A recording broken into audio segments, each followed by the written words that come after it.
MRPS రాష్ట్ర స్థాయి సమావేశానికి సభాధ్యక్షులు వహించిన మిత్రుడు కేదాస్ మోహన్ మాధవ్ గారికి, అదేవిధంగా ఈ కార్యక్రమానికి ముఖ్య అతిథులుగా విచ్చేసిన గౌరవనీయులు మాదిగల ముద్దుబిడ్డ ఆశాజ్యోతి పెద్దలు రాష్ట్ర అధ్యక్షులు మేడి పాపల మాధవ్ గారికి, అదేవిధంగా మాదిగ మహిళా సమైక్యరాలు అధ్యక్షురాలు ఆకార్ ప్రభుత్వ గారికి, ఈ వేదికపై ఉన్న నాతో పాటు రాష్ట్ర నాయకత్వం కోర్ కమిటీ సభ్యులందరికీ ధన్యవాదాలు తెలియజేస్తూ, ఈ కార్యక్రమంలో పాల్గొన్న వివిధ జిల్లాల నుండి చేసిన రాష్ట్ర నాయకత్వానికి, జిల్లా నాయకత్వానికి, మాదిగ మహిళా నాయకత్వానికి దండోరా ఉద్యమం అందరూ తెలియజేస్తున్న మిత్రులారా, ఈరోజు నూతనంగా రాష్ట్ర కమిటీని ఏర్పాటు చేసుకోవాలని చెప్పేసి గౌరవనీయులు పెద్దలు రాష్ట్ర అధ్యక్షులు మేడి పాపయ్య మాధవ్ గారి ఆదేశాల మేరకు ఈరోజు ఈ కార్యక్రమాన్ని ఏర్పాటు చేసుకుంటున్నాం. మరి గత 32 సంవత్సరాల నుండి ఎస్సీల ABCD వర్గీకరణకై నా జాతిలో ఉన్న మాదిగ బిడ్డలు మరి నష్టపోతున్నారు కాబట్టి ABCDలు కావాలని చెప్పేసి మరి రాష్ట్ర అధ్యక్షులు మేడి పాపన్న మాదిగ నాయకత్వంలోని 33 జిల్లాల్లోని వివిధ కార్యక్రమాలు చేపట్టి దండోరను సాటింపు చేసి ధర్నా కార్యక్రమాలు చేపట్టి ఢిల్లీలో జంతర్ మంతర్ దగ్గర కూడా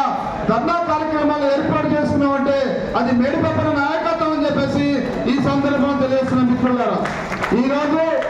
మరి రాష్ట్రంలోని 6 రాష్ట్రాలుగా సుప్రీంకోర్టు ఇచ్చిన తీర్పుని మరి ABCD వర్గీకరణ చేసుకోవాలని చెప్తే మొట్టమొదటిసారిగా తెలంగాణలోని మరి రాష్ట్ర ప్రభుత్వం కాంగ్రెస్ ప్రభుత్వం మరి రేవంత్ రెడ్డి గారు ABC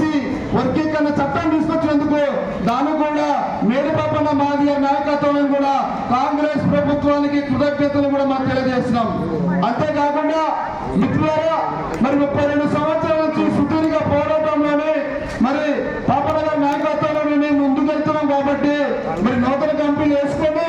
మన పిల్లలకి విద్యా హక్కు చట్టం కావాలి, మన పిల్లల్ని చదివించాలి, మన పిల్లల్ని భవిష్యత్తులో ఉద్యోగాలు రాణించాలి. ఎందుకంటే రాష్ట్ర ప్రభుత్వం వర్గీకరణ చట్టం చేసింది కాబట్టి దాన్ని వినియోగించుకోవాలంటే పాపన్న గారి నాయకత్వంలో సుదీర్ఘంగా మన గ్రామ స్థాయి నుండి,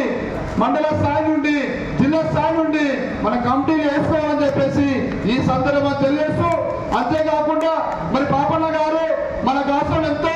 32 సంవత్సరాల నుంచి ఆర్నిషలుగా మరి కష్టపడుతూ జాతిని ముందు తీసుకోవాలి, భవిష్యత్తులో మనం అందరం ఎదగాలని చెప్పేసి వారి ఆశయ అనుగుణంగా మనం ముందుకు వెళ్ళాలని చెప్పేసి ఈ సందర్భం తెలియజేస్తున్న మిత్రులారా, అంతేకాకుండా మన ఈ మధ్య కాలంలోనే మరి ప్రైవేటు బ్యాంకు ద్వారాగా నా మిత్రులకి, నా కార్యకర్తలకి, ఉద్యమంలో పనిచేసిన నాయకులందరికీ లోన్ కావాలని చెప్పేసి వారు కూడా మరి మన ప్రైవేటు బ్యాంకర్లతో మాట్లాడి మనకి అవకాశాలు కల్పిస్తున్నందుకు చాలా కృతజ్ఞతలు తెలియజేస్తున్న మిత్రులారా, అంతేకాకుండా ఈ ప్రభుత్వంపై భవిష్యత్ కార్యం తీసుకోవాలంటే మరి గత ప్రభుత్వం మోసం చేసినట్టుగా ఈ కాంగ్రెస్ ప్రభుత్వం అభయాస్త్ర 10 లక్షల రూపాయలు అమలు చేయాలని చెప్పేసి మనం డిమాండ్ చేస్తున్నాం. అంతేకాకుండా మాదిగల సంక్షేమ పథకాలు కానీ మరి మాదిగల పట్ల జరుగుతున్న అన్యాయాలు కానీ అరికట్టడానికి మేడి పాపన్న నాయకత్వం ముందుందని చెప్పేసి ఈ సందర్భంలో మీకు తెలియజేస్తున్న మిత్రులారా, ఎందుకంటే మరి అన్నగారు మలదశ ఉద్యమాన్ని మీదేసుకొని ఇవాళ 33 జిల్లాలకి ఒక నాయకత్వం వహిస్తుందంటే అది మన కర్తవ్యం చెప్పేసి ఈ సందర్భంగా తెలియజేస్తూ, మరి అదేవిధంగా వివిధ జిల్లాల నుంచి వచ్చిన రాష్ట్ర నాయకులందరికీ మన జిల్లా నాయకత్వానికి ఒకటే సూచన, ఏదైతే మన కష్టపడి మన గ్రామ నిర్మాణం చేసుకోవాలని చెప్పేసి ఈ సందర్భంగా తెలియజేస్తూ, మరి నూతన కమిటీకి మీరందరూ స్వాగతిస్తూ ఇంకో కొద్ది నిమిషాల్లో కూడా అన్నగారి నాయకత్వంలోని మంచి కమిటీ నిర్మాణం చేసుకొని మనం ముందుకు పోవాలని చెప్పేసి ఈ సందర్భంలో తెలియజేస్తూ ఈ అవకాశం ఇచ్చిన సభాధ్యక్షుల వారికి మరొకసారి కృతజ్ఞతలు చేసిన. జై మాదిగ, జై మాదిగ, మాదిగ